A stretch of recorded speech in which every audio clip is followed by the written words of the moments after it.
Ok.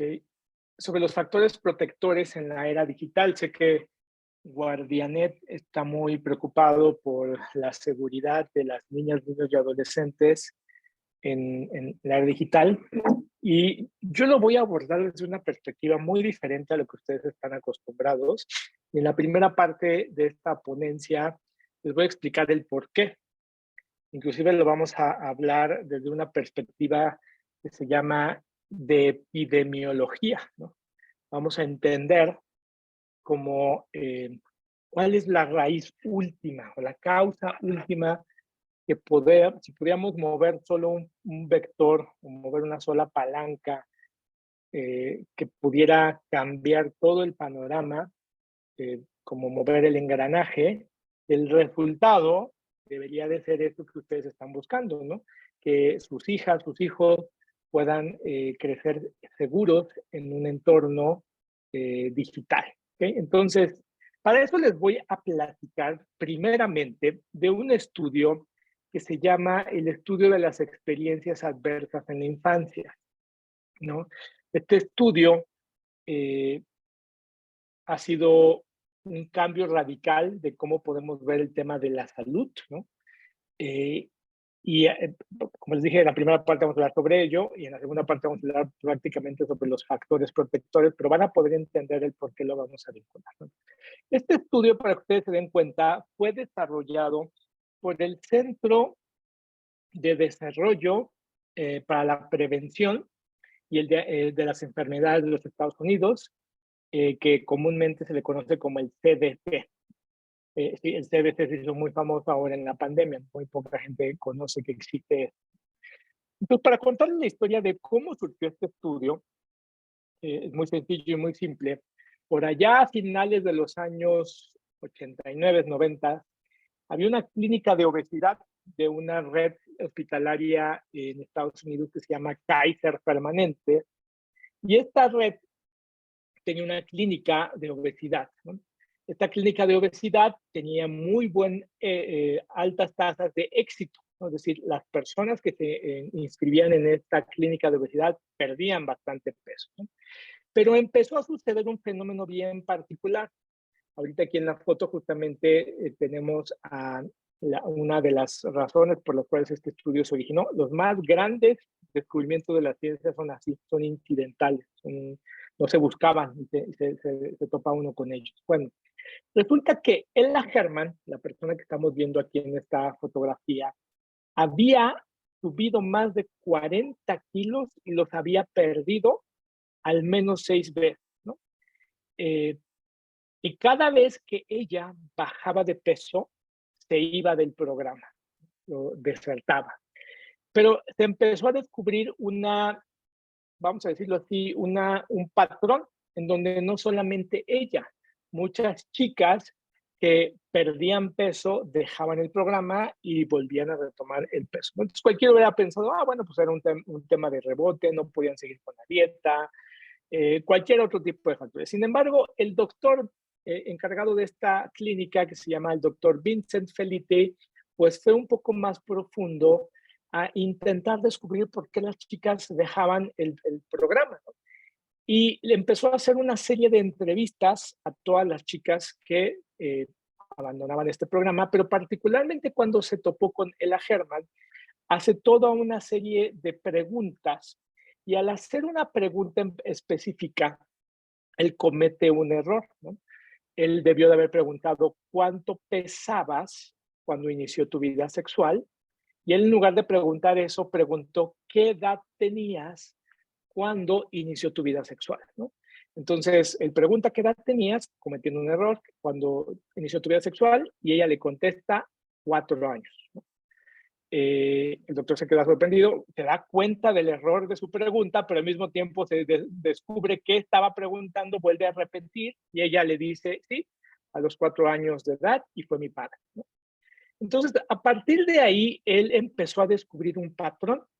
Resulta que todas las chicas, alrededor de 280 y tantas chicas que habían dejado el programa de obesidad, todas tenían experiencias de abuso sexual en su infancia.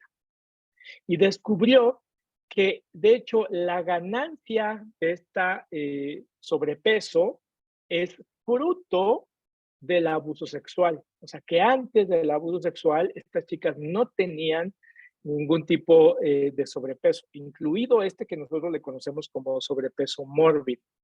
Esto va a ser algo que va a cambiar para siempre la manera como se piensa sobre eso.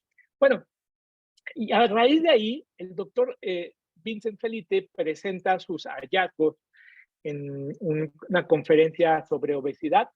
Evidentemente lo critican, lo cuestionan, le dicen, oye, pues es que las mujeres con obesidad van a mentir mucho con tal de mantener su estilo de vida y tus datos no son muy concluyentes, porque él estaba presentando que posiblemente había una correlación entre los sucesos infantiles, y él va a utilizar esta palabra adversos, ¿no?, en la infancia, y la salud física, particularmente sobre la obesidad. Pero en la sala estaba el doctor Robert de Anda, que era un doctor que él había descubierto también una vinculación entre problemas de depresión infantil, ¿no? Niños que habían sufrido algo y que tenían depresión y que cuando eran adultos presentaban problemas cardíacos, ¿no? Era como de las primeras épocas que se podía vincular problemas de salud con problemas emocionales o psicológicos. Bueno, pero el doctor Robert de Anda, pues no era cualquier cardiólogo, sino que él dirigía el Centro de Epidemiología del CDC. Y entonces ellos dicen, si pudiéramos crear un estudio que pudiera comenzar primero a evaluar cuáles son las experiencias adversas más comunes que sufren los niños y poder también entender, haciendo un tamizaje, qué posible vinculación pueda tener con la salud. Bueno, a esto se le llamó el estudio ACE, es por las siglas en inglés que se llaman Adverse Childhood Experiences, ¿no? O en español, las experiencias adversas de la infancia, un estudio que se hizo en 17,000 personas en los Estados Unidos en 1995 hasta el 1997, después se repitió esta ola desde el 2007 hasta el 2011, y la ciencia de este estudio fue validada por la Escuela de Desarrollo Infanto-Juvenil de Harvard, de manera que los hallazgos fueron asombrosos. Ahorita voy a regresar a esta slide, ¿no? Pero básicamente lo que se encontró es que se crearon 10 vectores en los que están categorizados en 3 grandes áreas, ¿no? Las áreas o experiencias abusivas, abuso físico, sexual, emocional, lo que tiene que ver con la negligencia física, emocional y la disfuncionalidad en el hogar, ¿no? El maltrato o violencia de los cuidadores a los niños, particularmente, problemas psicológicos en algunos de los papás, el abuso de sustancias de algunos de los miembros de la familia, incluido el alcohol, ¿no? El divorcio o separación de los cuidadores y que algún pariente cercano con los cuales el niño vivan bajo el mismo techo haya sido encarcelado.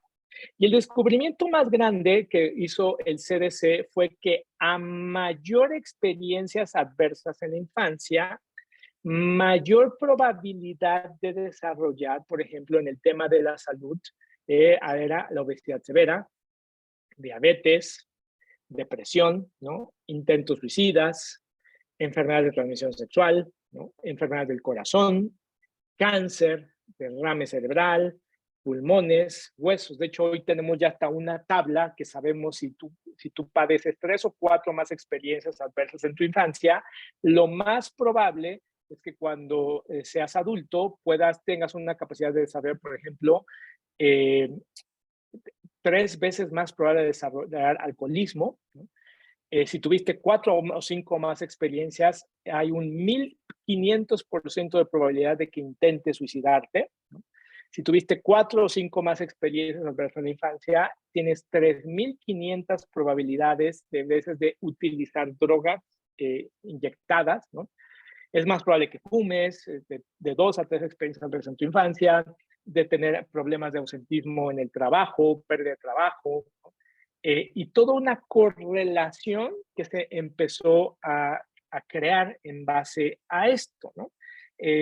Y entonces esto comenzó a crearse una ciencia detrás de ello, que por ejemplo, vamos a ver este slide, desde el 2015, 50 estados de la Unión Americana han introducido las preguntas ACES a los cuestionarios de evaluación de salud, ¿no? Que se tienen que hacer mandatoriamente, obligatoriamente.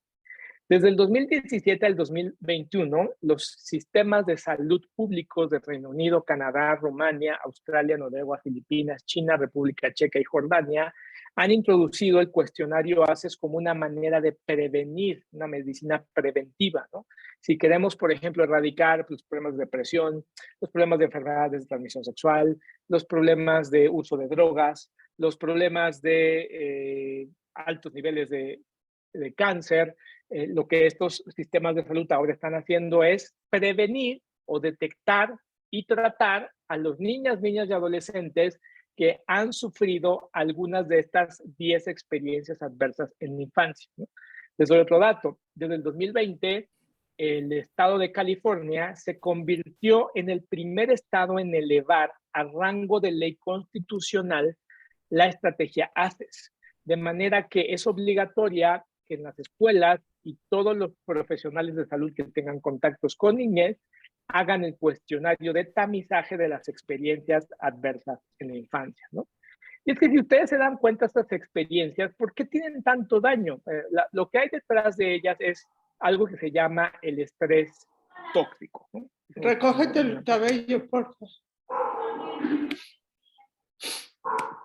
Me parece que ahí tiene su micrófono prendido, le vamos a pedir que lo apague. ¿Qué significa eso? Significa que cuando un niño sufre algo que se llama, la experiencia adversa se llama trauma infantil, su sistema nervioso está continuadamente experimentando estrés tóxico, ¿no? ¿Qué es el estrés tóxico, no? A lo mejor en Puebla no están acostumbrados, yo no lo sé, sé que también tienen problemas con los sismos, pero acá en Ciudad de México cuando tiembla o suena la alarma sísmica, nosotros, la gente, vamos a decirlo así, experimentamos esa sensación de ansiedad, como de nerviosismo, como que uno no se puede calmar. Eso es mi sistema nervioso que se le llama hiperactivo. En cierto sentido, estamos en un estrés tolerable, pero hacia lo tóxico. Nos dura 2 horas, 3 horas, en la tarde, quizás un día más, al tercer día ya se nos olvida. Pero los niños que están viviendo bajo algún tipo de adversidad, es como si estuvieran no solamente 1 hora, 2 horas o 3 días, toda su vida viviendo su sistema nervioso en este estado de alarma. Por eso es que este estrés tóxico continuado es lo que va a causar que cuando el sistema nervioso está hiperactivo y el estrés tóxico está en el sistema nervioso, vamos a segregar una hormona que se llama cortisol, y cuando son en niveles desbordantes y continuados es que se convierten en toxicidad. En toxicidad de manera que nuestro sistema inmune se deprime y nuestro sistema endocrino se desbalancea. Y ahí es donde comienza todo este desbalance biológico, ¿no? Hoy sabemos inclusive que las personas que tienen experiencias adversas, de 2 a 3, van a tener limitaciones cognitivas, emocionales y sociales, van a empezar a adoptar conductas de riesgo, ¿no? Y hoy esas conductas de riesgo están en entornos digitales, ¿no? Va a empezar a haber enfermedades, deficiencias y problemas sociales. Las personas que inclusive tienen 5 o más experiencias adversas en su infancia, inclusive van a tener una muerte precoz, ¿no? Van a vivir hasta 20 años menos de vida, ¿no? Fíjense, les voy a enseñar, por ejemplo, esta tablita. Para que ustedes se den cuenta, esta adversidad puede afectar inclusive al bebé dentro del vientre materno, ¿no? Si el bebé es criado en un ambiente de altos niveles de toxicidad, estrés tóxico o alguna de estas experiencias adversas, es más probable que desarrolle asma. Estos niños, bebés que desde bebés ya traen asma, que ya traen alergias, que ya traen urticarias, que ya traen sobrepeso, es porque tienen 4 o más experiencias adversas en su infancia, ¿no? Los niños que tienen problemas en la escuela, ausentismo, niños que tienen trastornos del sueño, niños que tienen depresiones, Niños que desarrollan trastornos de déficit de atención con hiperactividad, lo más probable es que haya habido algún tipo de adversidad. Y esto es ciencia del CDC. Vuelvo a repetir, ¿no? Adolescentes que se autolesionan, niños que tienen conductas sexuales desordenadas, promiscuas, es porque en algún punto del desarrollo de su vida han experimentado las experiencias adversas de su infancia, ¿no? Vamos a ver este video rápidamente porque vean, este es un video muy sencillo que nos va a ver un estudio que se hizo en una penitenciaría. Sacaron a todos los reos y una persona va preguntando las 10 preguntas de la experiencia adversa en su infancia y vean cuántos de esas personas que están ya en un centro de readaptación social la sufren, ¿no? Es asombroso. Vamos a ver esto. During your first 18 years of life, if a parent or other adult in the household often or very often would swear at you, insult you, put you down, or humiliate you, step inside the circle. If a parent or other adult in the household often pushed, grabbed, slapped, or threw something at you, step inside the circle. If a parent or other adult in the household often or very often ever hit you so hard that you had marks or were injured, step inside the circle. If you often felt that no one in your family loved you, step inside the circle. Step inside the circle.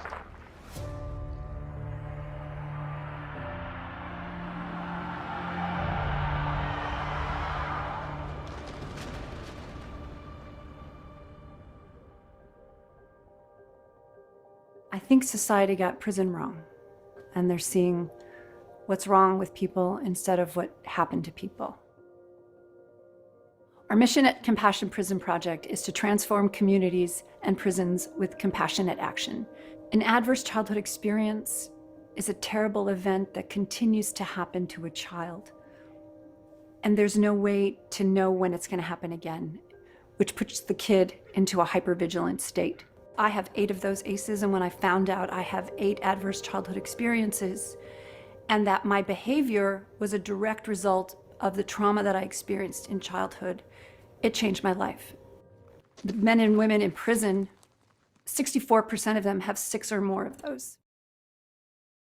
Y esto es lo asombroso de este estudio, ¿no? Que justamente, como les decía, básicamente 60-80% de la población en una cárcel va a tener hasta 8 experiencias adversas en su infancia. ¿Cómo más se puede utilizar este estudio de epidemiología? Fíjense, no sé si ustedes ubican quién es la persona que está aquí en esta fotografía. ¿Alguien sabe quién es este chico?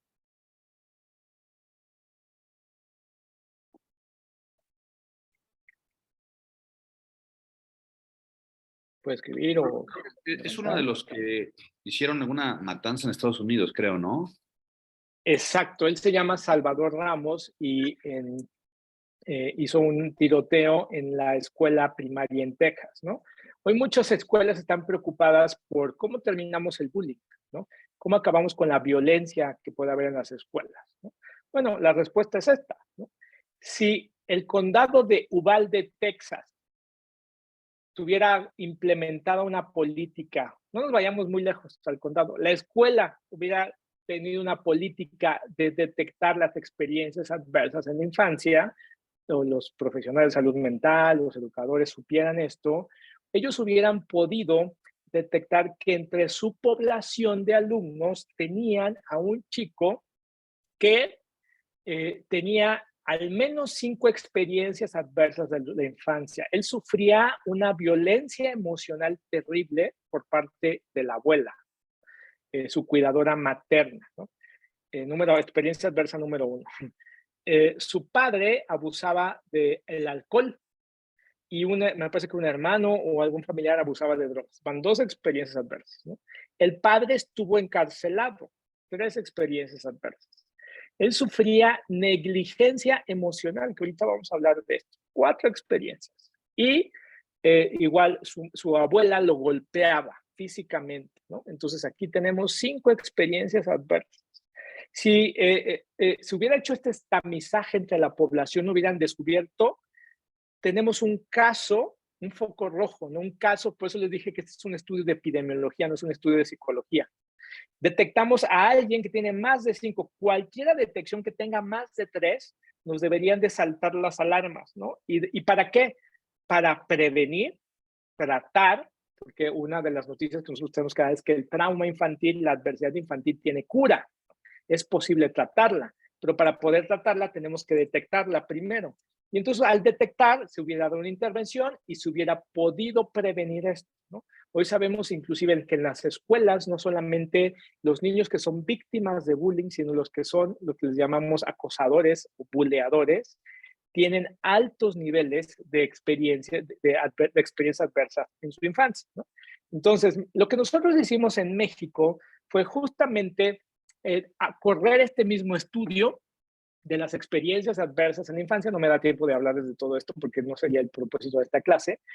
En México, por ejemplo, para que ustedes se den cuenta, 71% de las personas en México han experimentado al menos una experiencia adversa en la infancia, y 1 de cada 5 personas, es decir, más o menos el 40% de la población ha experimentado 4 o más experiencias adversas en su infancia. Esto nos va a dar datos de que en México el riesgo atribuible a estos problemas sociales, por ejemplo, ¿por qué hay depresión? Yo le voy a decir que al menos el 54% de la depresión en nuestro país, la causa es las experiencias adversas de infancia. ¿Queremos acabar con los suicidios? Bueno, los intentos de suicidios, la causa son las experiencias adversas de infancia, el alcoholismo, ¿no? La drogadicción, ¿no? Las drogas intravenosas, el asalto sexual, ¿no? Queremos evitar que haya acosadores sexuales, abusadores sexuales, estén en entornos digitales o físicos. Podemos detectar hoy con este estudio quienes pudieran ser un potencial foco de cuidado de daño, de grado epidemiológico, tratarlo y prevenirlo, ¿no? La violencia doméstica la vamos a encontrar también en el 52% de las personas que han tenido una experiencia o más adversa en su infancia. Las experiencias adversas más comunes en nuestro país son, la más común es la violencia emocional. Es algo terrible en nuestro país, ¿no? Y si ustedes se dan cuenta, no es tan lejano que las personas, porque las personas cuando piensan en trauma, piensan en eventos así como abusos sexuales, secuestros, accidentes, ¿no? Y esos caen en la categoría de trauma, pero el trauma no es un evento que me pasa, el trauma es algo que sucede dentro de mí mientras me está pasando algo. Y estos niños son expuestos a eventos traumatizantes que puede ser la violencia emocional de mamá o papá. Y eso en México pasa al 40%, ¿no? El maltrato de los cuidadores. En esta encuesta lo que nos pudo evidenciar es que en México el maltrato emocional más común viene de la cuidadora materna, sobre todo en los estados que tienen que ir hacia el norte, ¿no? de Ciudad de México para arriba, ¿no? Hacia el sur, el fenómeno es diferente, es bien peculiar lo que vemos en esta situación, ¿no? La violencia física, ¿no? Golpes, ¿no? 19%. La negligencia emocional, que ahorita voy a tener un poquito en ella, porque la negligencia emocional es lo que está más difundido en la población mexicana y lo que más daño causa en los niños, más que el abuso sexual y más que el maltrato físico, ¿no? La separación parental, problemas psicológicos de uno de los dos cuidadores, que los cuidadores no están diagnosticados, no saben que tienen un problema psicológico, simplemente todo el día gritan, todo el día están enojados, todo el día están angustiados, todo el día están con ansiedad. Y ser criado con una familia o con un miembro de la familia que está así es una experiencia adversa en la infancia. El abuso de sustancias, que en México es tan común que se piense que mi papá o mi mamá tome cada 8 días, es normal, o que se alcoholice y haga situaciones en la casa es normal, entonces no se ve como una experiencia adversa, pero lo es, ¿no? Y el encarcelamiento de uno de los miembros. Bueno, entrando un poquito a materia para entender todo lo que les he querido explicar.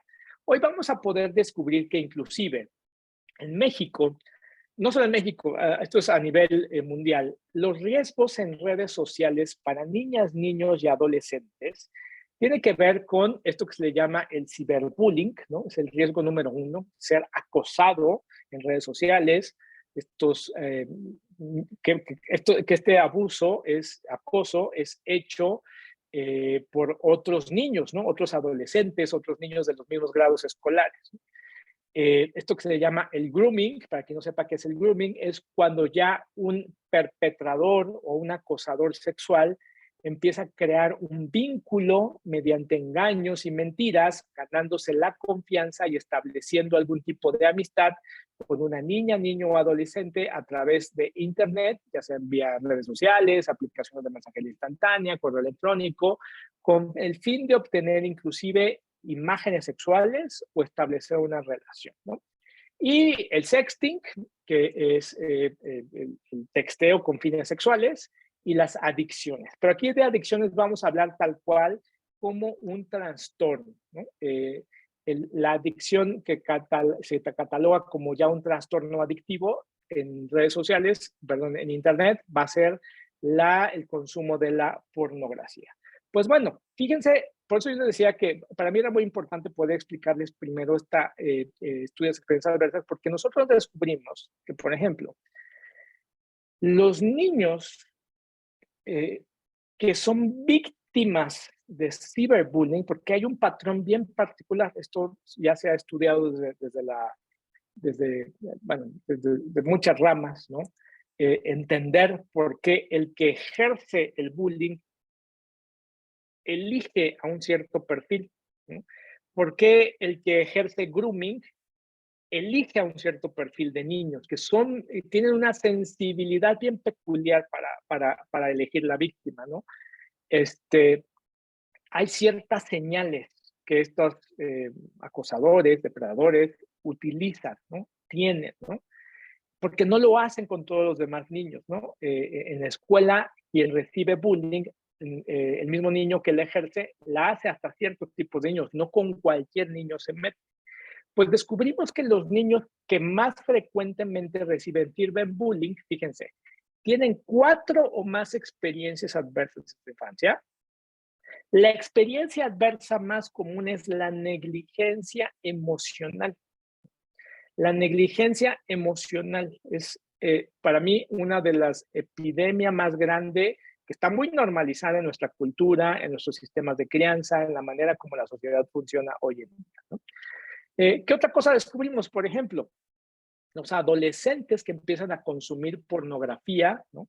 Digital, pues es un perfil muy particular, no es que todos los adolescentes la consuman, ¿no?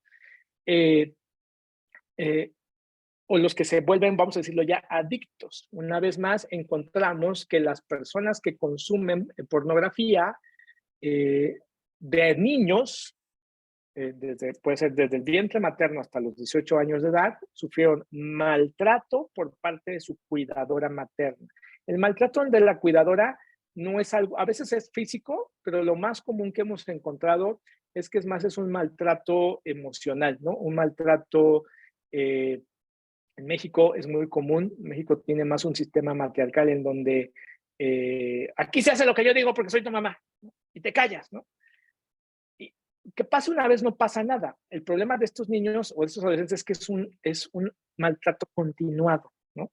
Continuo, al día, ¿no? Y que es algo que de adultos, pues las personas lo reconocen, ¿no?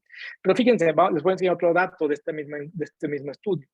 Aquellos que son perpetradores de abuso sexual, ¿no? que empiezan con este grooming, una vez más, cada uno de ellos, la mayoría, han tenido 4 o más experiencias. O sea, es el 84% de los perpetradores de abuso sexual, 4 o más experiencias, que pudiéramos detectarlos fácilmente, ¿no? Con estos estudios de tamizaje.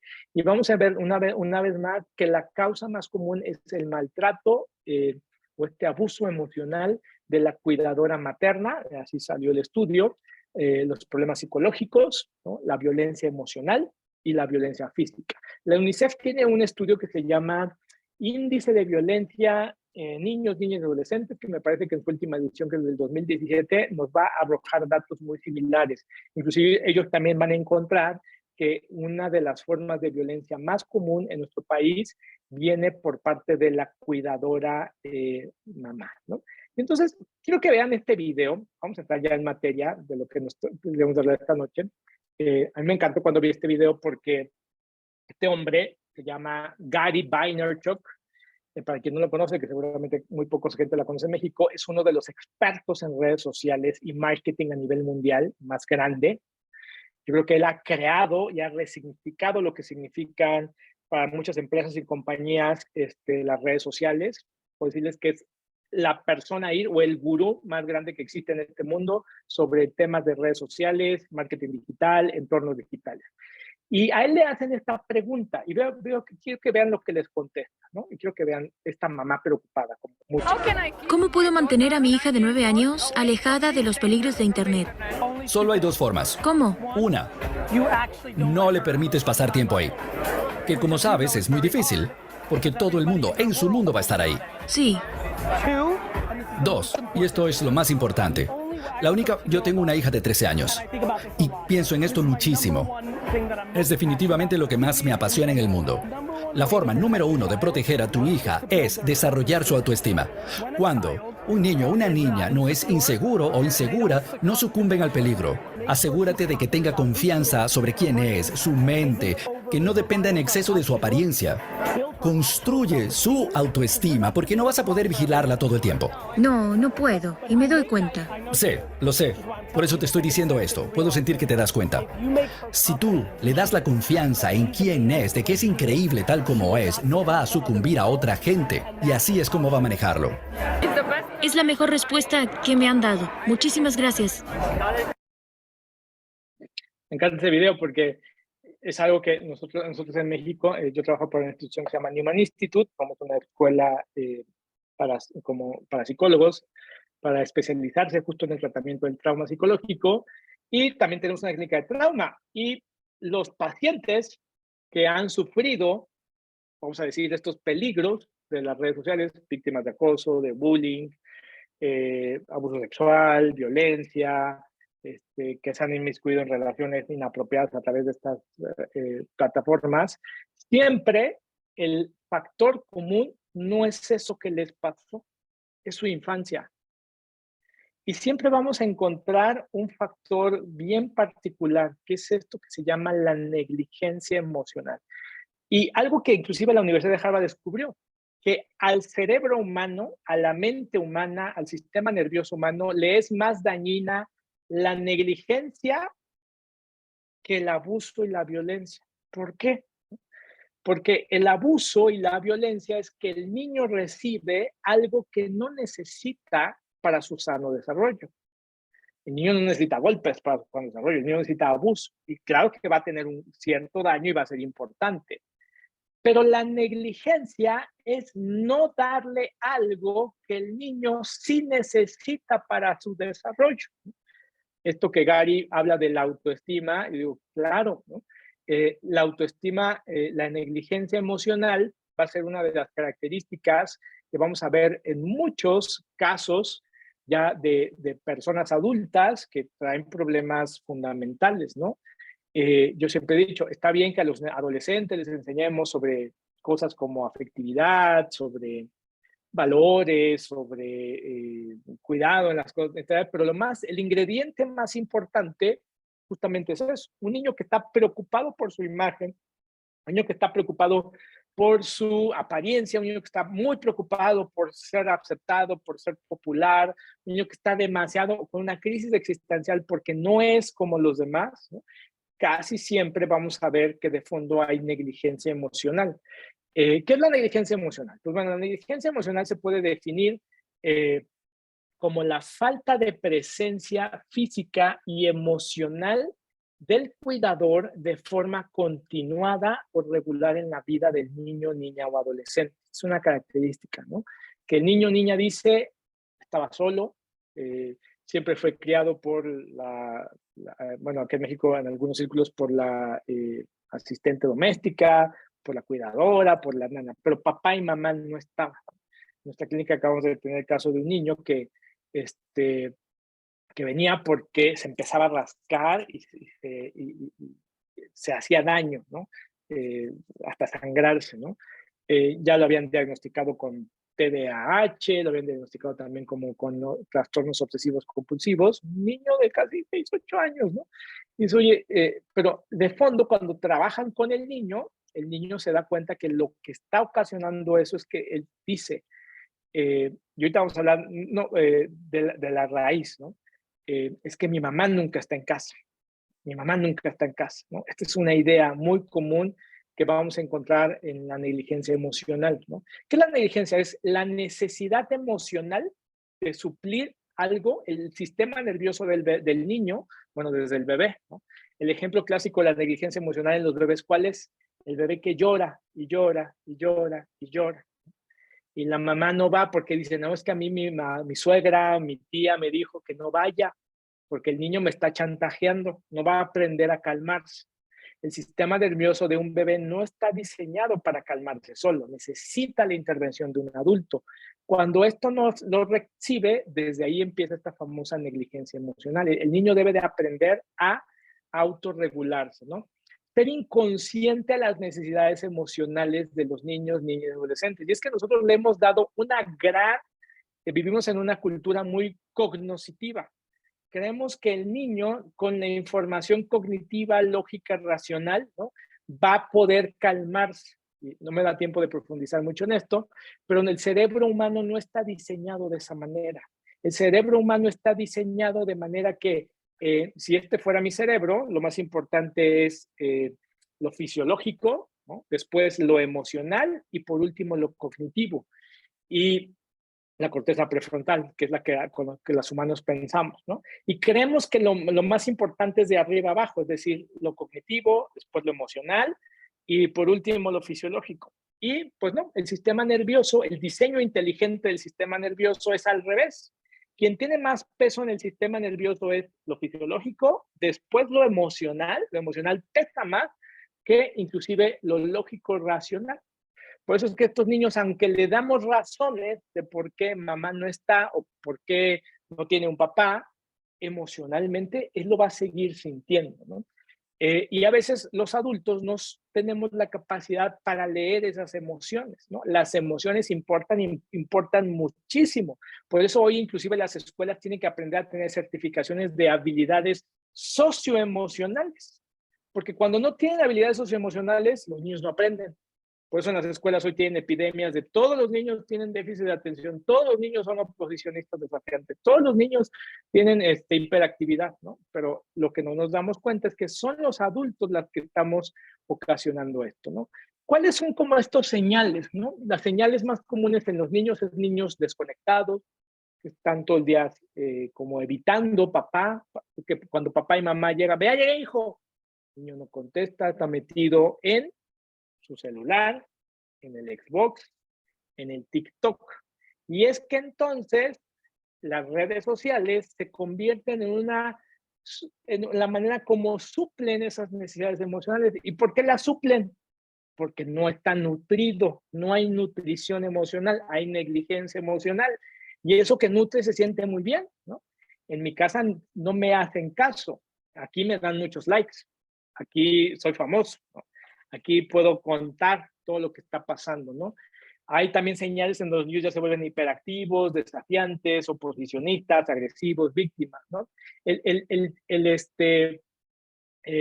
La señal clásica de la negligencia emocional cuando la vemos en los niños es que los niños maduran muy rápido, ¿no? Un niño debe de ser niño, no debe de ser un adulto. Y a nosotros los adultos nos encanta, es más, lo alentamos y lo aplaudimos cuando el niño se comporta como adulto, ¿no? El niño que es adultito, que a los 8 años anda leyendo enciclopedias, bueno, ya no enciclopedias, anda leyendo la Wikipedia, ve documentales, escucha música clásica, va todos los días a la iglesia, esas cosas a veces no sabemos observarlas, pero no son tan buenas. El niño que todos los días hace de comer, el niño que inclusive se convierte en el adulto de la casa, ¿no? Él barre, trapea, hace de comer, cuida a los papás o cuida a la mamá.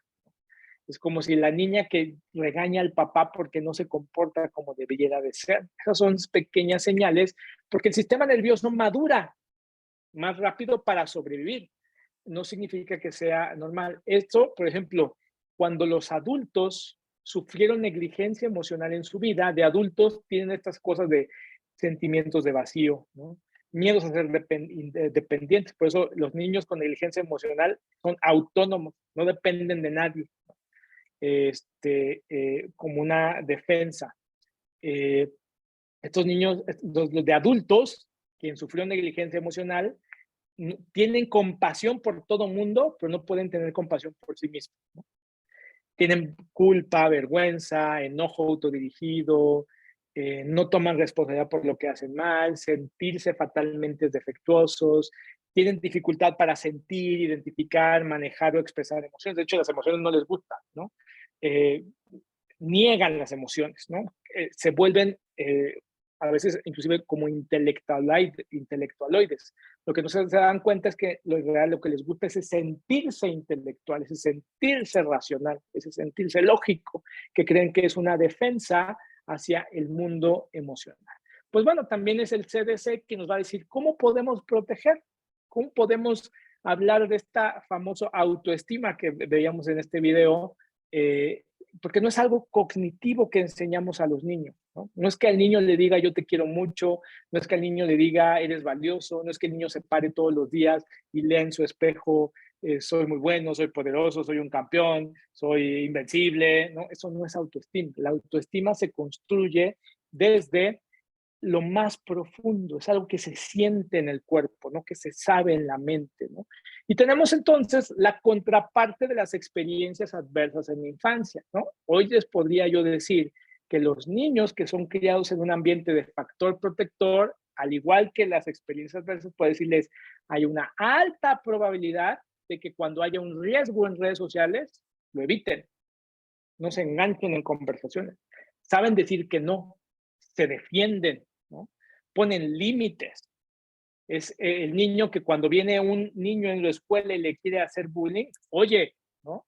Es más, estos niños que traen experiencias en su infancia y no los eligen como un target para el bullying. Los mismos, los adultos, los depredadores sexuales, no los eligen. ¿Por qué? Porque transmiten esta seguridad. Esto que en este video les llamamos autoestima. Y estos factores protectores se dividen en 4, ¿no? Igual es ciencia del CDC. Y hoy sabemos que lo que los niños, es una pirámide que en la parte baja es lo que los niños necesitan. Los niños necesitan aprender a autorregularse. Y para aprender a autorregularse, solamente lo pueden hacer cuando tienen cuidadores que saben regularse, ¿no?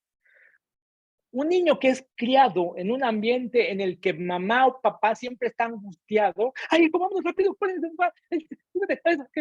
me ha hecho tarde, ¿no? Pero un día no pasa nada, todos nos hace tarde un día.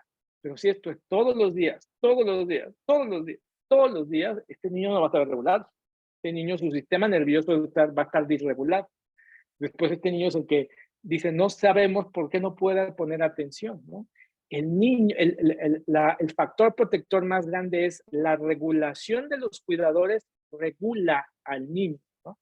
El que el niño pueda aprender a estar solo, ¿no? Mamá, no, es imposible en el ritmo de vida que hoy tenemos que papá o mamá estén todo el día con el niño, ¿no? Pero el niño tiene que aprender a, mamá se fue a trabajar y regresa, ¿no? Esto se le llama la teoría del apego, ¿no? Esto es otro tema, ¿no? Y el niño aprende a regular, a estar bien, pero también aprende que mamá puede estar presente de otra manera, ¿no? Puede estar presente a través de un WhatsApp, a través de una videollamada, a través de, va a estar disponible. Los adultos están disponibles a las llamadas de los niños, ¿no? El clásico ejemplo es el niño que le pide una llamada a papá, papá, mírame, papá, mamá, ¿no? Los niños siempre van a pedir atención, nosotros le llamamos atención, esto que nosotros, que menospreciamos inclusivemente, eso es una manera de dar nutrición emocional, que es el segundo factor protector, ¿no? La nutrición emocional es estar al cuidado de la vida emocional, de la crianza emocional del niño, de saber que no solamente es la información cognitiva que le damos, sino que el niño necesita contacto físico, que el niño necesita también que lo guiemos en su vida, en su mundo interior, ¿no? Los papás, cuando los niños se vuelven adolescentes, dicen, yo no sé qué pasa en tu mente. Cuando se vuelven jóvenes, no sé qué estás pensando. Entonces, porque desde chiquitos nunca tuvieron esta capacidad de, hoy tenemos un nuevo concepto que se llama la intraconexión entre padres e hijos, ¿no? Los niños necesitan ser criados en comunidades de pares. ¿Qué significa esto? Niños que tengan otros amigos, que salgan a jugar, que tengan una comunidad. El ser humano es neurobiológicamente, necesita un contexto, ¿no? De tribu, de manada, vamos a decirlo así. Y eso también regula, ¿no? Hoy vamos a empezar a ver muchas deficiencias en eso. Por ejemplo, los niños que hay una sobreprotección extrema, ¿no? Que no vayan a la escuela ya los niños, todos en homeschool, y no quiero que tengan contactos con ningún otro niño, ¿no? Ese es un extremo que tampoco les está ayudando. Eso calificaría como negligencia emocional. Los otros factores son factores que se diseñan para los papás o los cuidadores, ¿no? Que es, los papás deberían de saber cómo es el desarrollo infanto-juvenil. Porque esto que les estoy contando, mucha gente no lo sabe, o es la primera vez que lo escucha en su vida, ¿no? Y entonces hay un conocimiento más profundo de cómo funciona el cerebro, el sistema nervioso humano y qué requiere en cada etapa del desarrollo infantil, ¿no? Los papás necesitan aprender a regularse ellos mismos, ¿no? No saben el daño que le hace a un niño cuando el papá llega de malas, y explotando, gritando, y avienta cosas, y no está la comida hecha, y el tráfico, y todos podemos llegar así un día. Pero si el mismo papá se regula, le dice a los niños, niños, estoy muy enojado hoy, porque me fue de la fregada en el día de hoy, voy a sacar al perro, porque no me quiero desquitar con ustedes, ¿no? Ahorita no quiero que nadie me hable, y se va a dar una vuelta, se calma, se regula, y él regresa a casa, y es otro. Y los niños observan, eso es aprendizaje. Cuando nos enojamos, mamá puede sentir miedo, angustia, porque el hijo o hija no está, pero también puede ver que mamá se autorregula. Eso se le llama regulación, y cuando existe la autorregulación de los cuidadores, eso va a producir resiliencia en los niños y en los adultos también. Los papás también necesitan conexión social, dice estos factores protectores, es decir, otra comunidad de adultos en donde también salgan, haya soporte, puedan ahí hablar de sus problemas, hacer catarsis, de criar niños, ¿no? Y por último, el apoyo en tiempos de necesidad, puesto que la parentalidad requiere grandes desafíos, y más en la época en la que estamos viviendo, ¿no? A mí me gusta mucho cómo lo dice el Papa Francisco, ¿no? Que él lo toma de un proverbio africano que dice, toma toda una villa, ¿no?, para criar a un niño. O sea, toda la comunidad para criar un niño. Por eso es que es tan importante que las familias tengan apoyo de comunidades escolares, comunidades eclesiales, grupos de la iglesia, grupos de vecinos, ¿no?, en donde inclusive hay momentos de necesidad en todas las familias y puedan las familias estar abiertas a este apoyo de allá. Y son estos factores protectores los que yo les puedo decir que van a jugar, ¿no?, como un paraguas protector de los riesgos que hay en las redes sociales, en el mundo digital. Existe. Pero cuando no existían las redes sociales, había riesgos ahí en la calle, ¿no? Y hay riesgos en todos lados, ¿no? Yo no soy de la visión de satanizar el dispositivo solo por el dispositivo, porque la culpa no es del dispositivo. El dispositivo no genera negligencia emocional. El niño que se hace adicto a la pornografía o que comienza a consumir es porque algo está pasando dentro de él, no ahorita, desde hace muchos años, y que usa eso como un método suplementario para autorregularse, ¿no? el que fuma, empieza a fumar marihuana, el que toma alcohol, todos son métodos de autorregulación porque en casa no existió, ¿ok? Entonces, les quiero yo recomendar, básicamente, estos dos libros que para mí son esenciales, ¿no? Uno se llama El poder de la presencia para las papás o mamás que estén aquí presentes, que es justamente uno de especialistas, el doctor Daniel Siegel, que es el más grande especialista en neurobiología interpersonal, se llama ahora, que es un campo como más evolucionado de la psicología, ¿no? Del cual yo soy experto en ello. Y el otro libro se llama El cerebro del niño, ¿no? Entendiendo en esto que el contexto de la crianza hoy es desafiante, que a veces papá y mamá tienen que estar fuera de casa y por eso es importante saber cómo hacernos presentes en la mente del niño. También si aquí hay algún terapeuta, psicoterapeuta, psicólogo, especialista en salud mental, recomendarle mayor capacitación en esto, ¿no? Nosotros, nuestra institución va a dictar próximamente un seminario donde hablamos de estos temas y más, de algo que se llama la teoría moderna del apego, por si alguien está interesado. Y pues también dejarles a nuestra disposición más adelante, nosotros tenemos una escuela para padres que se llama Infanto Conexión, ¿no? Cómo criar la vida emocional de tus hijos, cómo implementar disciplinas sin lágrimas y cómo aprender a ser el padre que quieres realmente ser. Es un modelo bien sencillo de 4 niveles en donde hablamos mucho sobre propósito, intraconexión entre niños, ¿no? La presencia y los límites o disciplina. Básicamente es eso. Bueno, entonces, pues creo que se nos acabó ya el tiempo. Si alguien tiene una pregunta, duda o comentario, estoy a sus órdenes. Oscar, te habla y te saluda Robin Mata, ¿me escuchas? ¿Qué tal, Robin? Te escucho, gracias. Gracias. Oye, pues fantástico. Muchísimas gracias, muy iluminador. Yo creo que la pregunta que tenemos muchos papás es, oye, te escucho y me doy cuenta de que pues efectivamente no apliqué los factores protectores en la infancia, la tierna de infancia de mi hijo y ya estoy viendo las consecuencias, pero mi chavo ya tiene 13, 14 años y estoy viendo todo lo que tú describiste. Un hijo ausente, un hijo enfocado en pantallas, menos en mí. ¿Qué hago cuando no sembré a tiempo? ¿Qué puedo hacer cuando ya estoy viviendo el problema con un adolescente? Sí, gracias por tu pregunta, Robin. Sí, es lo que todo el mundo se pregunta. Bueno, número uno, les voy a decir que la parentalidad perfecta solo existe en el PowerPoint. Fuera del PowerPoint no existe, ¿no? Y es que en realidad es que todos estamos aprendiendo. Y es que esto, lo que estoy diciendo, es un campo muy nuevo que realmente no sabíamos cuál era el origen de muchas cosas. Pero la autorregulación se puede enseñar, ¿no? Se puede aprender.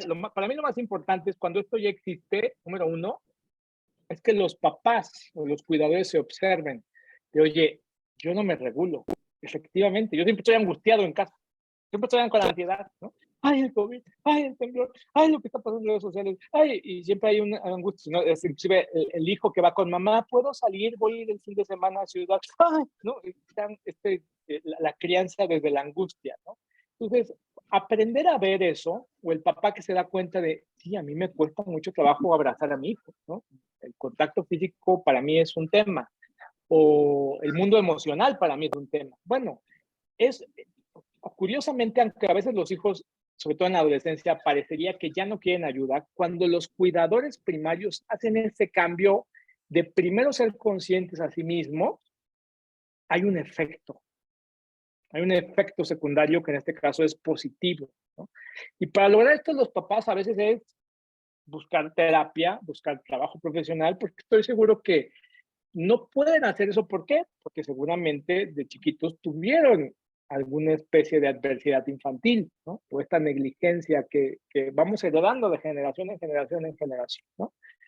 Y número dos, ya en casos ya más, donde vemos una sintomatología más grave, ¿no? Ya donde tenemos niños quizás o adolescentes, ¿no?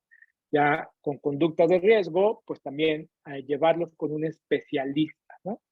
Los psicólogos en su mayoría no saben tratar esto, ¿no? Solamente los psicólogos que tengan algo que se llama cuidado informado en trauma.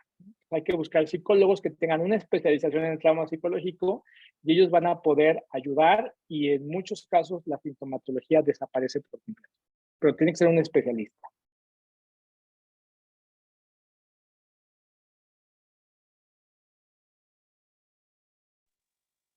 Muchas gracias, Oscar.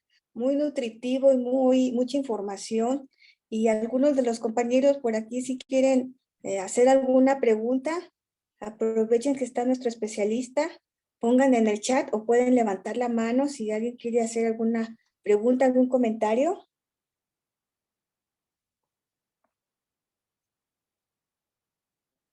No hay más nadie que quiera comentar. Bueno, para los compañeros del taller de Familia y Tecnología de Guardianet, si tienen alguna pregunta. Y bueno, también se les hace invitación a todos, también así como puedan tener más información en el Instituto Newman, también los que quieran también integrarse al equipo de Guardianet, también pueden buscar en la página la información sobre los talleres y sobre también videos y también más información, pero sobre todo en relación a la protección precisamente con las tecnologías, que bien se complementan con todo lo que Oscar nos dijo. Obviamente, cuando los niños están bien fomentados en su autoestima, en su cuidado emocional, pues no podemos tener temor de lo que pueda suceder. Sandra tiene la mano levantada. ¿Tienes alguna pregunta? ¿Puedes encender mi micrófono? Sí, muchas gracias. Buenas noches. Pues comentar que me agradó mucho este tema. Pues yo soy mamá y tengo a 3 pequeños. Y la verdad es que me interesa saber sobre el curso y sobre saber si puedo después ver este video otra vez o compartirlo con alguien más, si va a quedar grabado o a dónde puedo ingresar para verlo en otra ocasión. Y lo de los cursos, a mí sí me interesaría saber más y conocer más. ¿En dónde puedo ingresar para saber esta información? Acabo de escuchar de que acaba de hablar de una liga o algo así. No sé si la pueda compartir o si se va a quedar guardado este video. Por favor. Sí. Bueno, los cursos son del Instituto Newman, los que se refirió Oscar. Creo que sí encuentras la página, ¿verdad, Oscar? Sí, bueno, sí les dejo aquí la liga, que es newman.institute, aquí en el chat. Ahí pueden agregar. Para los cursos de papás, estos comienzan a partir de febrero del año que entra, entonces yo te pediría que en febrero del año que entra te eches una visita a nuestra página y vamos a encontrar ahí ya la información adecuada, ¿no? También aquí estoy viendo que en el chat me están preguntando sobre el video que mostré. Estoy dejando la liga al video completo. Este es un documental que se llama La sabiduría del trauma y ahí lo pueden encontrar. Es muy interesante. Sí, muchas gracias. Y también, bueno, esta videoconferencia la pueden encontrar bueno, no sé si se vaya a agregar a la página de Guardianet, ¿sí? Pero para los que están tomando el taller de Familia y Tecnología de Guardianet, a ellos sí se les comparte la grabación, porque tenemos el grupo del taller, y los demás, pues, en consultar la página así de Guardianet en Facebook o en YouTube. Tenemos otra pregunta, pues, adelante. Muchas gracias. Bueno, mi nombre es Miguel Rojas Bertis. Oscar, muchas gracias. La verdad, te felicito. Ha sido una gran, la verdad, experiencia escuchar toda esta información. Te quiero hacer una pregunta en relación, bueno, yo tengo 3 hijos. Claro. Y te quiero hacer una pregunta. Muchas veces lo peor que nos puede pasar es hacer las cosas de manera inconsciente, ¿no? Y ir avanzando, darnos cuenta de que estamos, pues, desafortunadamente generando un problema, algunas experiencias, ¿no? O que a lo mejor estamos inconscientes del entorno que nuestros hijos pueden estar viviendo. Sé que parte de una respuesta que yo mismo podría decir es hay que estar muy cerca de nuestros hijos. Pero ¿existe algún tipo de diagnóstico que nos pueda como ir previniendo, pues, la autoestima de nuestros hijos, alguna situación? O sea, ¿existe algo que como que a mitad del camino podamos como papás retroalimentar cómo se encuentran nuestros hijos para evitar pues, futuras conductas que quisiéramos evidentemente pues evitar. ¿Esto es posible? ¿Hay algo así como no sé, estoy pensando, a lo mejor y algún test, algún cuestionario, algún estudio que nos prevenga?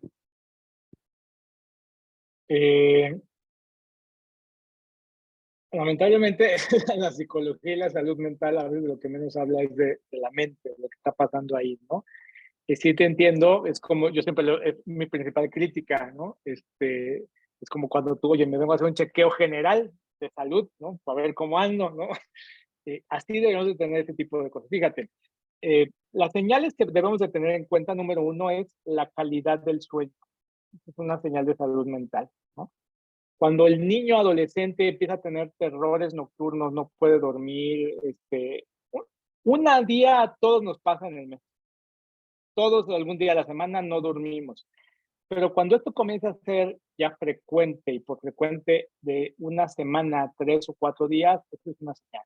Número 2, el encuentro social, ¿no?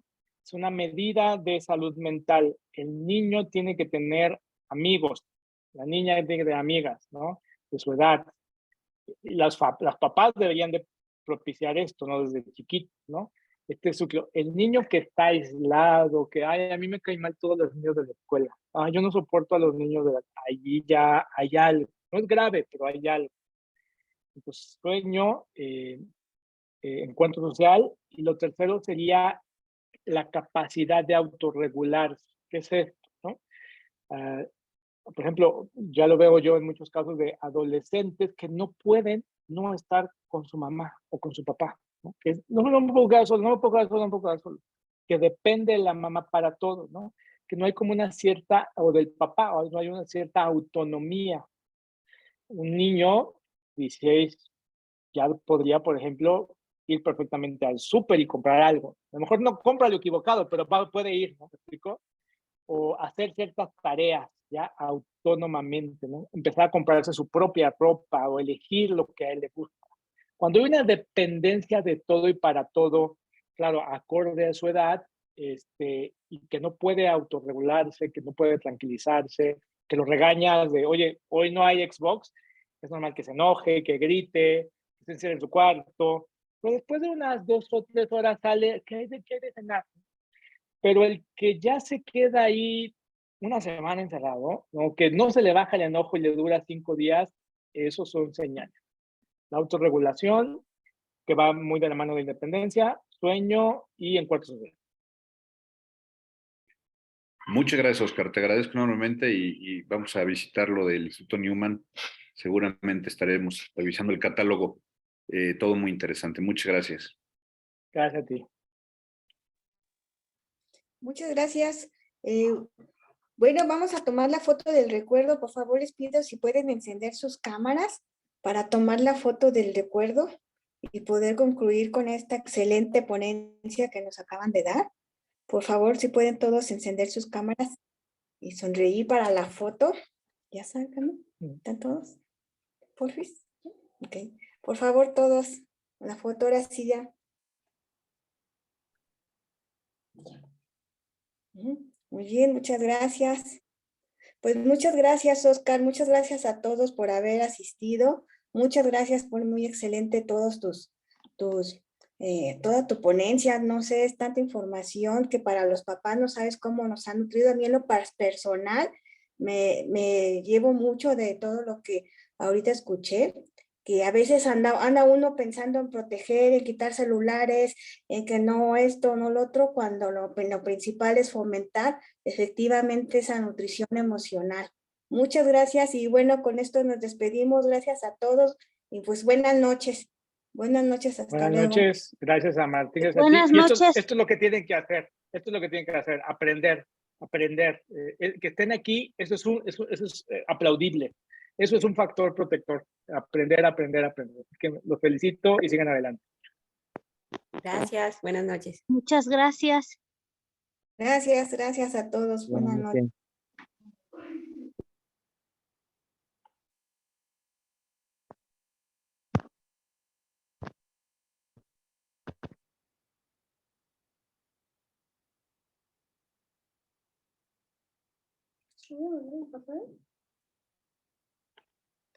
¿Cuál era para pegar?